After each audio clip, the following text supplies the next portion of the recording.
আজকে তুমি আনন্দ ফুর্তি করছো, আজকে তুমি ভোগ বিলাসিতায় মত্ত হয়ে আছো। আগামীকাল হয়তো তুমি কবরের অধিবাসী হয়ে যাবে, আগামীকাল হয়তো তুমি মৃত্যুবরণ করবে। হে দুনিয়ার মানুষ, নিজের সুস্থতার ব্যাপারে অহংকার করো না। তুমি কি দেখোনি কোন ধরনের অসুস্থতা ছাড়াও কত সুস্থ মানুষ দুনিয়া থেকে বিদায় নিয়েছে?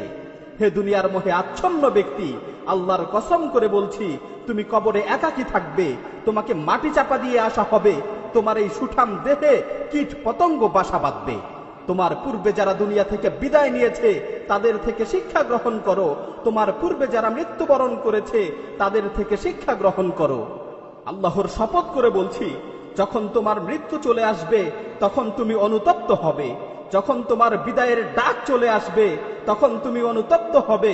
আল্লাহর কসম, তুমি সেদিন নামাজ না পড়ার কারণে অনুতপ্ত হবে, তুমি সেদিন অনর্থক কাজে সময় নষ্ট করার কারণে অনুতপ্ত হবে। আমার প্রতিপালকের কসম করে বলছি, তুমি সেদিন নামাজ না পড়ার কারণে অনুতপ্ত হবে, তুমি সেদিন সময়ের অপচয় করার কারণে অনুতপ্ত হবে। কিন্তু সেদিন তোমার এই অনুশোচনা কোনো কাজে আসবে না। তুমি আফসোস করতে করতে চিৎকার করে বলবে, রব্বির জিউন, রব্বির জিউন লাআল্লি আমালু সালিহান ফীমা তারাকতু। হে আমার প্রতিপালক, আমাকে দুনিয়াতে আবারও ফিরে পাঠাও। হে আমার প্রতিপালক, আমাকে দুনিয়াতে আবারও ফিরে পাঠাও। হে আমার প্রতিপালক, আমাকে দুনিয়াতে আবারও ফিরে পাঠাও, যাতে করে আমি দুনিয়াতে যে ভালো কাজগুলো করে আসতে পারি। আল্লাহ তাআলা তখন তোমাকে লক্ষ্য করে বলবেন, কাল্লা, কখনো না, তোমাকে আর কখনোই দুনিয়াতে ফিরে পাঠানো হবে না। অন্য আয়াতে এসেছে, যখন মানুষ ভালো কাজ করার জন্য পুনরায় আবার দুনিয়াতে ফিরে আসতে চাইবে তখন আল্লাহ তাআলা বলবেন, আওয়ালাম নুআম্মিরকুম, আওয়ালাম নুআম্মিরকুম মা ইয়াতাযাক্কারু ফীহি মান তাযাক্কার ওয়া জাআকুমুন নাযীর ফাযুকু ফামা লিয-যালিমিনা মিন নাসীর। আমি কি তোমাদের দীর্ঘ জীবন দেইনি? আমি কি তোমাদের দীর্ঘ জীবন দেইনি? সেই সময় কারো যদি উপদেশ গ্রহণ করার ইচ্ছা থাকতো তাহলে সে অবশ্যই উপদেশ গ্রহণ করতে পারত। তোমাদের কাছে সতর্ককারীরা এসেছিল, তোমরা সেই সময় তাদেরকে অবহেলা করেছো। সুতরাং জাহান্নামের স্বাদ আস্বাদন করো। আজকে জালিমদের জন্য কোনো সাহায্যকারী নেই। সুতরাং সময় থাকতে পাথেয় সংগ্রহ করো, জীবিত অবস্থায় তওবা করো, জানাজার খাটে শোয়ানোর পূর্বে নিজেকে শুধরানোর চেষ্টা করো। যদি পাথেয় সংগ্রহ না করেই তুমি আখিরাতের সফর শুরু করো তাহলে তুমি অনুতপ্ত হবে।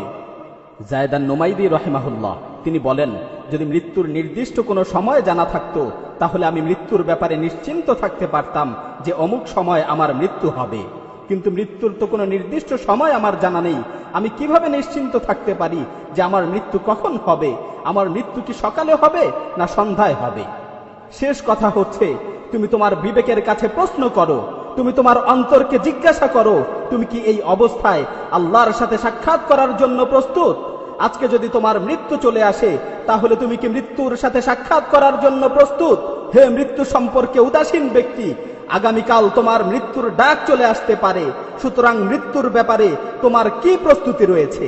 হে অনর্থক কাজে সময় নষ্টকারী, তুমি কখন জীবনের মূল্য বুঝবে? হ্যাঁ, তখনই তুমি জীবনের মূল্য বুঝবে যখন তোমার মৃত্যু চলে আসবে। হে দুনিয়ার মানুষ, আল্লাহকে ভয় করো। হে দুনিয়ার মানুষ, আল্লাহকে ভয় করো।